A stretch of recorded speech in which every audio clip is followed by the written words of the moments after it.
বিয়ের প্রথম রাতে বউকে জিজ্ঞেস করেছিলাম, তুমি আমার কাছে কি চাও? বউ লাজুক মুখে বলল, যা চাই দিবেন তো? হাতে হাত রেখে বলেছিলাম, আমার সাধ্য থাকলে আমি অবশ্যই তোমার চাওয়া পূরণ করব। বউ বলেছিল, তাহলে শুনুন, আমি আপনার কাছে একটা বরকতময় সংসার চাই। আমি মুচকি হেসে বলেছিলাম, আর কিছু?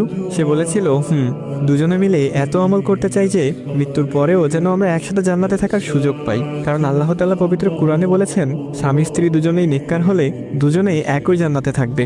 আপনি নেক আমল করতে রাজি আছেন তো?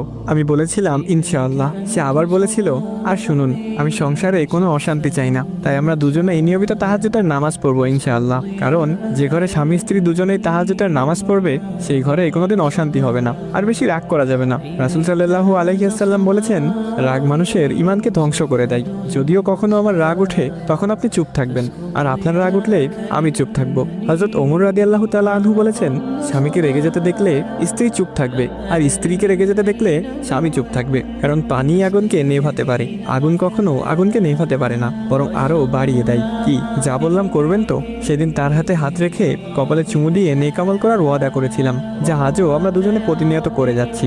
অফিসে বসে এসব ভাবছিলাম, এমন সময় স্যার এসে বেতন দিয়ে গেলেন। প্রতি মাসে বেতন পেয়ে মা বাবা ভাই বোনের জন্য কিছু কিনে তার জন্যও কিছু কিনে নিয়ে যাই। আজও অফিস থেকে বাড়ি ফেরার পথে তার জন্য একটা নীল শাড়ি, কতগুলো গোলাপ আর বেনি করার জন্য বেলি ফুলের মালা নিয়ে এসেছি।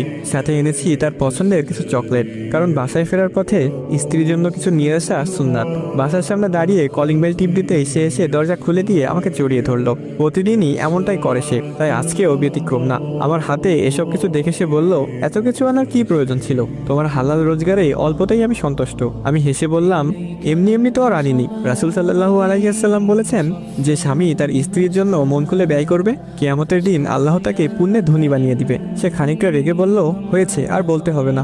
এত সব কিছু চাই না আমার শুধু তোমাকে পেলেই চলবে।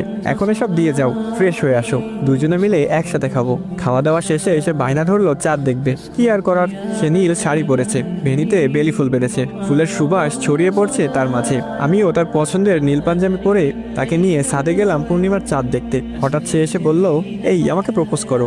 না করলেও যে উপায় নেই, বড্ড অভিমানী সে। তার বেনিতে কাঁথা গোলাপ ফুল নিয়ে তার সামনে হাঁটু গেড়ে বসে বললাম, এই তুমি কি আমার জ্যোৎস্না রাতের চাঁদ হবে? আমার বদ্ধ ঘরের খোলা জানলা হবে? গল্পের রানী হবে কি আমার? যে গল্পটা রচনা করব শুধু তোমার আর আমার। সে মিষ্টি হেসে আমার হাতের গোলাপটা নিয়ে বলল, আমি কি না করেছি নাকি? এই তো চলছে আমাদের প্রেম। তুমি যে কবে এসে বসলে মন গহিনে আমার, তুমি কি জানো না গল্পটা তোমার আমার? আল্লাহ পাক প্রতিটা মানুষকে দিনদার ফরহেজগার মুক্তাদির জীবন সঙ্গী দান করুক। সবাই বলি আমিন।